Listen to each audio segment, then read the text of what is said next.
La Bible en un an, lecture du 7 mai. Jean, chapitre 5, versets 1 à 23. Après cela, il y eut une fête des Juifs et Jésus monta à Jérusalem. Or, à Jérusalem, près de la porte des brebis, il y a une piscine qui s'appelle en hébreu Bethesda et qui a 5 portiques. Sous ces portiques étaient couchés en grand nombre des malades, des aveugles, des boiteux, des paralytiques qui attendaient le mouvement de l'eau. Car un ange descendait de temps en temps dans la piscine et agitait l'eau. Et celui qui y descendait le premier, après que l'eau avait été agitée, était guéri, quelle que fût sa maladie. Là se trouvait un homme malade depuis 38 ans. Jésus, l'ayant vu coucher, et sachant qu'il était malade depuis longtemps, lui dit « Veux-tu être guéri ?» Le malade lui répondit « Seigneur, je n'ai personne pour me jeter dans la piscine quand l'eau est agitée, et, pendant que j'y vais, un autre descend avant moi. » « Lève-toi, lui dit Jésus, prends ton lit et marche. » Aussitôt cet homme fut guéri. Il prit son lit et marcha. C'était un jour de Shabbat. Les Juifs dirent donc à celui qui avait été guéri, « C'est le Shabbat, et il ne t'est pas permis d'emporter ton lit. » Il leur répondit, « Celui qui m'a guéri m'a dit, prends ton lit et marche. » Ils lui demandèrent, « Qui est l'homme qui t'a dit, prends ton lit et marche ?» Mais celui qui avait été guéri ne savait pas qui c'était, car Jésus avait disparu de la foule qui était en ce lieu. Depuis, Jésus le trouva dans le temple et lui dit, « Voici, tu as été guéri, ne pêche plus, de peur qu'il ne t'arrive quelque chose de pire. » Cet homme s'en alla et annonça aux Juifs que c'était Jésus qui l'avait guéri. C'est pourquoi les Juifs poursuivaient Jésus, parce qu'il faisait ces choses le jour du Shabbat.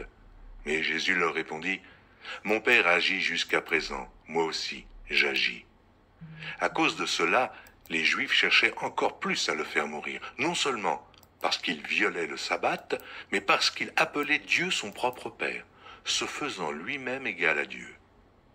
Jésus reprit donc la parole et leur dit, « En vérité, je vous le dis, le Fils ne peut rien faire de lui-même, il ne fait que ce qu'il voit faire au Père. Et tout ce que le Père fait, le Fils aussi le fait pareillement, car le Père aime le Fils et lui montre tout ce qu'il fait. Et il lui montrera des œuvres plus grandes que celles-ci, afin que vous soyez dans l'étonnement. Car, comme le Père ressuscite les morts et donne la vie, ainsi le Fils donne la vie à qui il veut. Le Père ne juge personne, mais il a remis tout jugement au Fils, afin que tous honorent le Fils comme ils honorent le Père. Celui qui n'honore pas le Fils n'honore pas le Père qui l'a envoyé. 1 Samuel, chapitre 1. Il y avait un homme de Ramathaïm Tsophim, de la montagne d'Éphraïm, nommé Elkana, fils de Jéroham, fils d'Élihu, fils de Tohu, fils de Tsuf, Éphrasien. Il avait 2 femmes, dont l'une s'appelait Anne et l'autre Pénina. Pénina avait des enfants, mais Anne n'en avait point. Chaque année, cet homme montait de sa ville à Silo pour se prosterner devant l'Éternel des armées et pour lui offrir des sacrifices. Là se trouvaient les 2 fils d'Éli, Ophni et Phiné, sacrificateurs de l'Éternel. Le jour où Elkana offrait son sacrifice, il donnait des portions à Pénina, sa femme, et à tous les fils et à toutes les filles qu'il avait d'elle. Mais il donnait à Anne une portion double, car il aimait Anne, que l'Éternel avait rendue stérile. Sa rivale lui prodiguait les mortifications pour la porter à s'irriter de ce que l'Éternel l'avait rendue stérile. Et toutes les années il en était ainsi. Chaque fois qu'Anne montait à la maison de l'Éternel, Pénina la mortifiait de la même manière. Alors elle pleurait et ne mangeait point. Elkana, son mari, lui disait, « Anne, pourquoi pleures-tu et ne manges-tu pas? Pourquoi ton cœur est-il attristé? Est-ce que je ne vaux pas pour toi mieux que 10 fils? » Anne se leva, après que l'on eut mangé et bu à Silo. Le sacrificateur Éli était assis sur un siège, près de l'un des poteaux du temple de l'Éternel. Et, l'amertume dans l'âme, elle pria l'Éternel et versa des pleurs. Elle fit un vœu, en disant, « Éternel des armées, si tu daignes regarder l'affliction de ta servante, si tu te souviens de moi et n'oublies point ta servante, et si tu donnes à ta servante un enfant mâle, je le consacrerai à l'Éternel pour tous les jours de sa vie, et le rasoir ne passera point sur sa tête. » Comme elle restait longtemps en prière devant l'Éternel, Éli observa sa bouche. Anne parlait dans son cœur et ne faisait que remuer les lèvres, mais on n'entendait point sa voix. Élie pensa qu'elle était ivre, et il lui dit, « Jusque à quand seras-tu dans l'ivresse? Fais passer ton vin. » Anne répondit, « Non, mon Seigneur, je suis une femme qui souffre en son cœur, et je n'ai bu ni vin ni boisson enivrante. Mais je répandais mon âme devant l'Éternel. Ne prends pas ta servante pour une femme pervertie, car c'est l'excès de ma douleur et de mon chagrin qui m'a fait parler jusqu'à présent. » Élie reprit la parole et dit, « Va en paix, et que le Dieu d'Israël exauce la prière que tu lui as adressée. » Elle dit, « Que ta servante trouve grâce à tes yeux. » Et cette femme s'en alla. Elle mangea, et son visage ne fut plus le même. Ils se levèrent de bon matin, et après s'être prosternés devant l'Éternel, ils s'en retournèrent et revinrent dans leur maison à Rama. Elkana connut Anne, sa femme, et l'Éternel se souvint d'elle.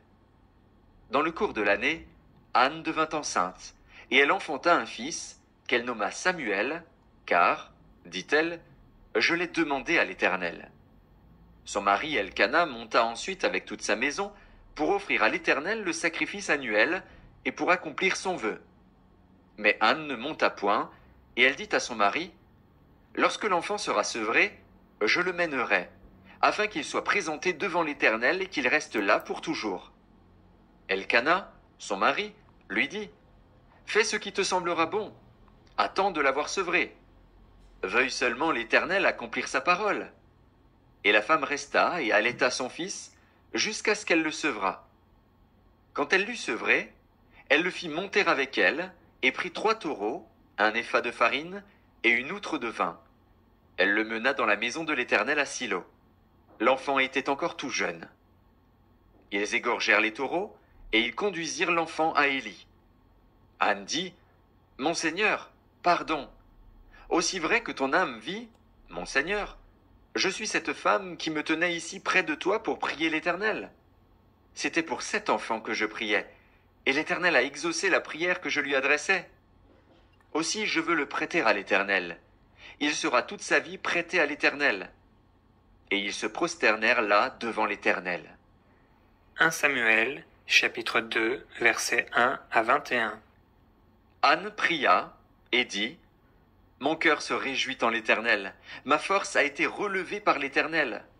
Ma bouche s'est ouverte contre mes ennemis, car je me réjouis de ton secours. Nul n'est saint comme l'Éternel. Il n'y a point d'autre Dieu que toi. Il n'y a point de rocher comme notre Dieu. Ne parlez plus avec tant de hauteur, que l'arrogance ne sorte plus de votre bouche. Car l'Éternel est un Dieu qui sait tout, et par lui sont pesées toutes les actions. L'arc des puissants est brisé, et les faibles ont la force pour ceinture. Ceux qui étaient rassasiés se louent pour du pain, et ceux qui étaient affamés se reposent. Même la stérile enfante 7 fois, et celle qui avait beaucoup d'enfants est flétrie. L'Éternel fait mourir et il fait vivre. Il fait descendre au séjour des morts, et il en fait remonter. L'Éternel appauvrit et il enrichit, il abaisse et il élève. De la poussière il retire le pauvre. Du fumier, il relève l'indigent, pour les faire asseoir avec les grands.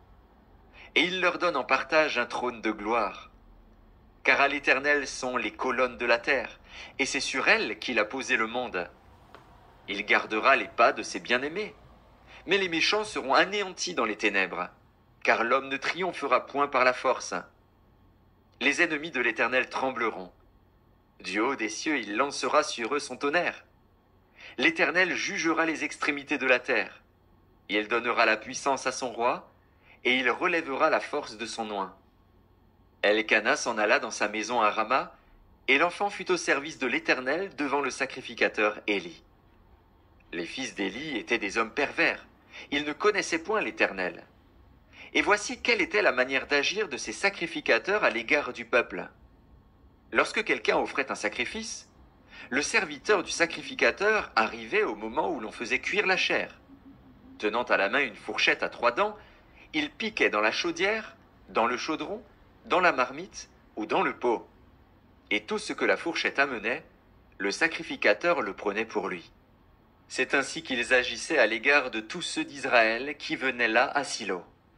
Même avant qu'on fît brûler la graisse, le serviteur du sacrificateur arrivait et disait à celui qui offrait le sacrifice, « donne pour le sacrificateur de la chair à rôtir.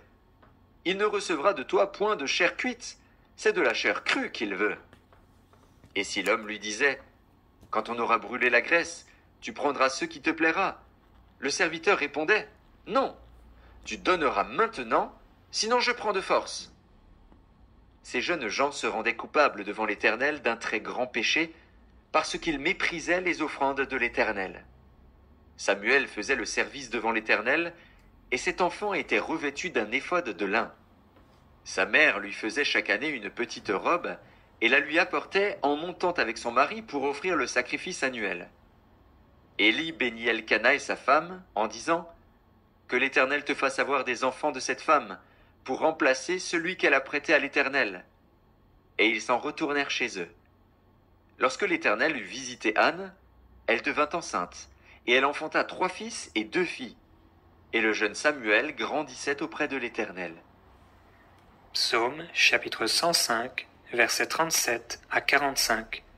Il fit sortir son peuple avec de l'argent et de l'or, et nul ne chancela parmi ses tribus. Les Égyptiens se réjouirent de leur départ, car la terreur qu'ils avaient d'eux les saisissait. Il étendit la nuée pour les couvrir, et le feu pour éclairer la nuit. À leur demande, il fit venir des cailles, et il les rassasia du pain du ciel. Il ouvrit le rocher, et des eaux coulèrent. Elles se répandirent comme un fleuve dans les lieux arides. Car il se souvint de sa parole sainte et d'Abraham, son serviteur. Il fit sortir son peuple dans l'allégresse, ses élus au milieu des cris de joie. Il leur donna les terres des nations, et ils possédèrent le fruit du travail des peuples, afin qu'ils gardassent ses ordonnances et qu'ils observassent ses lois. Louez l'Éternel. Proverbe chapitre 14, versets 28 et 29. Quand le peuple est nombreux, c'est la gloire d'un roi. Quand le peuple manque, c'est la ruine du prince. Celui qui est lent à la colère a une grande intelligence. Mais celui qui est prompt à s'emporter proclame sa folie.